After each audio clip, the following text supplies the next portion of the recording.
Mu ddwaliro e Kawola abasawo babadde mu keetalo nga baleeta abantu ssekinomu abatandikiddewo okufuna ebizibu. Waliwo omuwala Vanessa Nassanga omutuuze Kayanja atumidde emmotoka ya buyonjo ebadde ku misindirawo n'abasawo bakoze buli kisoboka okutaasa obulamu bwe.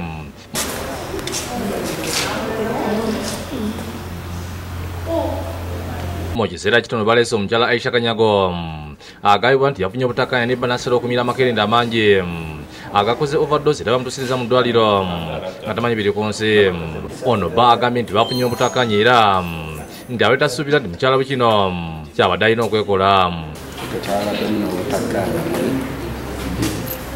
Not good by exchanging words.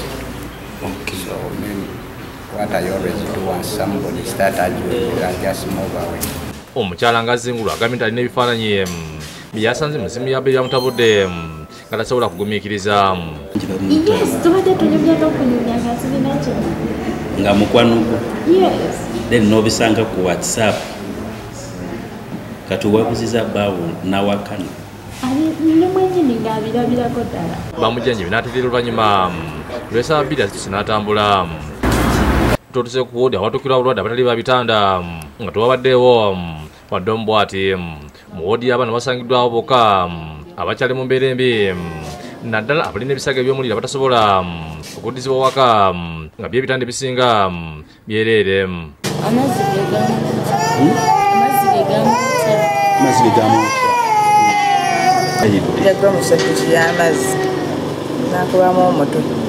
Mu maternity yo abakyala abadde bangi nga tusanzeeyo n'omusawo mu ddwaliro eryo lyennyini abadde yakazaala.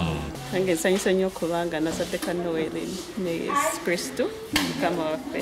Okusinziira ku bitabo by'eddwaliro abaana 13 be babadde bakazaalibwa nga kuno kubaddeku abawala 7 n'abalenzi 6.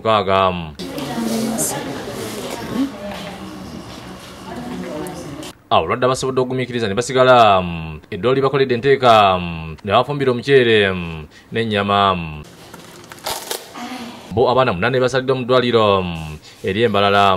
Omuzaalisa Lydia nti kamukuwa ategeeza nti yenyumiriza okubeera omuzaalisa newankubadde olunaku lw'amazaalibwa yandibadde ne famire ye. Siwulira bubi kubanga era ne wano mba nsaavinga eggwanga era mba mpeereza enkolera Katonda. Annyidde okusomozebwa kwe bayitamu ng'abazaalisa. Abakyala ne we tubasomesa okujja n'ebintu okwetegeka bamanyi ebya gavumenti gye biri bajja tebalina kye balina. Abamu ku bamu abasumulukuse ku lunaku lw'amazaalibwa basiimye omutonzi. Baabazaalidde mu ddwaliro ly'Entebbe balaze okwemulugunya eri abasawo mu ddwaliro nga bagamba nti ekiro kyonna omusawo Myeke yabadde yeetala nga balala beebase. Bino byogeddwa abajjanjabi abadde baleese abakazi okuzaala. Eno bamwetaaga eri bamwetaaga naye ng'ekisinze okutunyiiza ennyo ng'abasawo abamu bali eri mu ofiisi beebase bw'omuyita ng'akwekaanya. Musawo Judith Namugema ategeeza nti kituufu balina ebasomooza naddala mu by'okusaalisa ekikana agamba nti bakola kye basobola okulaba ng'olimo bakutambuza bulungi. Ebizibu bye tusanze mu ddwaliro lyaffe ebintu tetulina byakozesa ate abakyala abamu tebannakitegeera. Abaana 10 bazaaliddwa ku bano abawala badde 7 ate abalenzi 3.